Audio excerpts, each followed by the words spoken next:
Many people never achieve their goals because they have too many toxic, negative, energy draining people in their lives. And you have to have goals outside of your comfort zone that will challenge you, because in order to do something you've never done, you've got to become someone you've never been. And you got to have a mentor who's experienced, who's been there, done that. And as a result of that relationship, because you can't see the picture when you're in the frame. Muhammad Ali said, "I'm the greatest," but he never won a championship without Angelo Dundee. And Michael Jordan never won a championship without Phil Jackson. So you've got to have someone that can see something in you that you can't see, that can take you to a place within yourself that you can't go by yourself. That the things that you get in life, Frederick Douglass said, we might not get everything that we fight for, but everything we get, it will be a fight. And I love the quote that life is a fight for territory. And once you stop fighting for what you want, what you don't want will automatically take over. Like read something by Dr. Norman Cousins. He wrote a book called The Biology of Hope.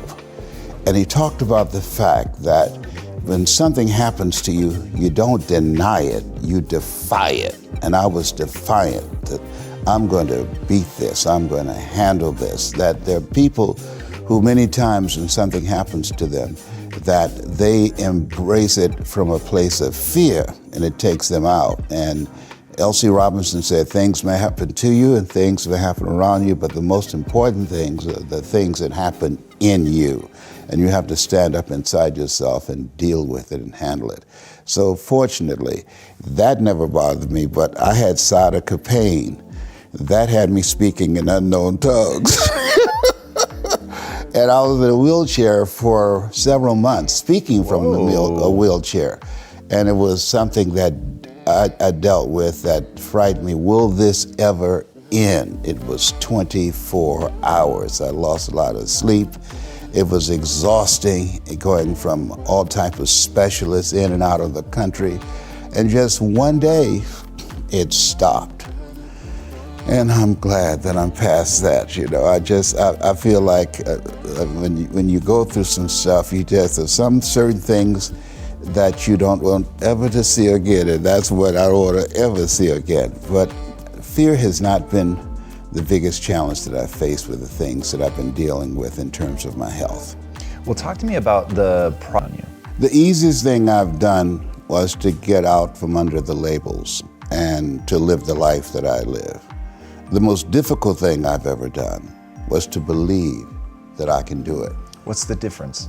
The difference is that when you don't know what's impacting you, and it's something that's holding you down and you're not aware of it. The great anthropologist Margaret Mead was in a restaurant in London, and a guy was serving her and said, "There's several Americans here tonight." And she said, "Is that right?" "Yeah." So let me know when you serve them dessert. I'll tell you exactly how many are here. He said, "Oh, you couldn't possibly." And so he came back and said, "Okay, I've done it." And she got up and she walked around and she came back and she said, "There are around 25 here." And he looked at the roster. "How did you know that?" Say, "In America, we eat differently from you when we eat a dessert. You eat it from the crust toward the tip. We eat it from the tip toward the crust. When you eat a slice of pie, how do you eat yours?" Definitely, yeah, from the tip back to the crust, for sure. Yeah, okay, and so there are things that when you, in my situation, when you live in a dominant culture that is designed to destroy your sense of self and your belief in yourself, and you have to learn ways in which you can begin to connect with this power that you have within yourself to handle where you are. The key is to be constantly in a perpetual process of discovering the truth of who you are and fighting constantly to look for ways in which you can escape the inner conversation. I speak to audiences around the world, and I train speakers as well, and I tell them that when you speak, that there's an objective that you want to achieve when you speak to an audience, because how people live their lives is a result of the story they believe about themselves. So you as a speaker, when you speak in this program, when people see you, what you do is distract, dispute, and inspire. You distract people from their current story with your guests and the questions that you ask. Through the process of the ongoing questioning and the way in which they respond and the things they have learned, you dismantle their current belief system and inspire them to create a new chapter with their lives. And so, but that's an ongoing process of constantly interrupting that conversation, what psychologists call your self-explanatory style, because life is going to beat up on you in so many ways, and many things, they come back, negative thoughts and how you feel about yourself, they don't die. They come back once you stop doing the maintenance work on your mind, listening to motivational messages, going to seminars and workshops, spending time quietly listening to the still small voice within. Who am I really? Is this really me? Am I giving my best? Am I just reflecting what's around me? Because all of these various things affect how we show up in life. And so having a strategy to continuously find ourselves reaching higher. Robert Schuller had a book, it's not very popular, but I loved it. It's called Peak to Peak, U-P-E-A-K to P-E-E-K, because you're constantly reaching higher to find out and discover your better self. Yeah, I want to talk about that. There's a real you. Richard Wright said it best. He said, the impulse to dream has slowly been beaten out of me through the experiences of life. So when you live in a culture that is designed to destroy your sense of self, where you are marginalized, where you have a feeling of being hopeless and powerless, and you're terrorized. I remember going downtown with my mother, and I saw a water fountain. I think I was about 5 years old, and I ran and I drank from the water fountain. All of a sudden, she grabbed me by the neck and said, "Don't you ever do that again," and start punching me in the back of my head and my face, and got me down on the ground, was punching me relentlessly. And I said, "Mama, please, it's me, Mama, it's me," with this crazed look in her eyes.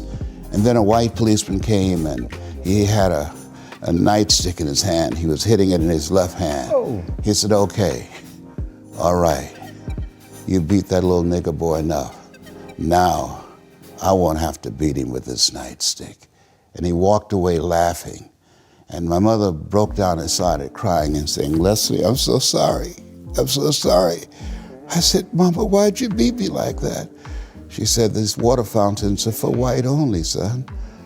And if that cop had hit you with his nightstick, he would have to kill me. I'd have fought him till he killed me, and I'd left you and your brothers and sisters by themselves to raise themselves. I'm so sorry." And the book called Learned Optimism, Seligman talk about the fact that between ages 0 and 5, we determine what's available to us and what's not available to us. And so that was a defining moment. I knew there are certain things I could not do, certain places I could not go.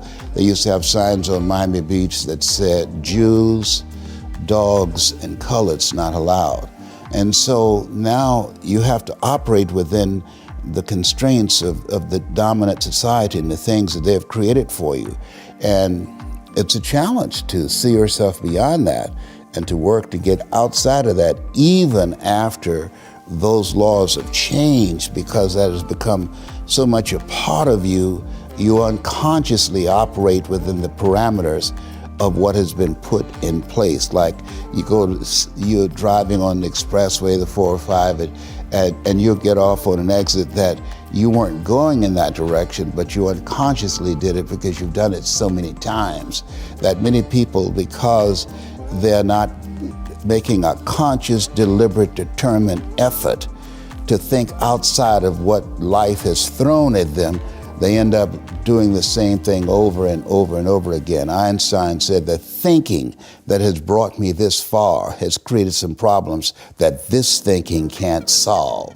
And so through relationships, through reading, through studies, through goals and dreams beyond your comfort zone, it allows you to begin to live out of your imagination as opposed to out of your history. Disney said, the imagination is a preview of what's to come.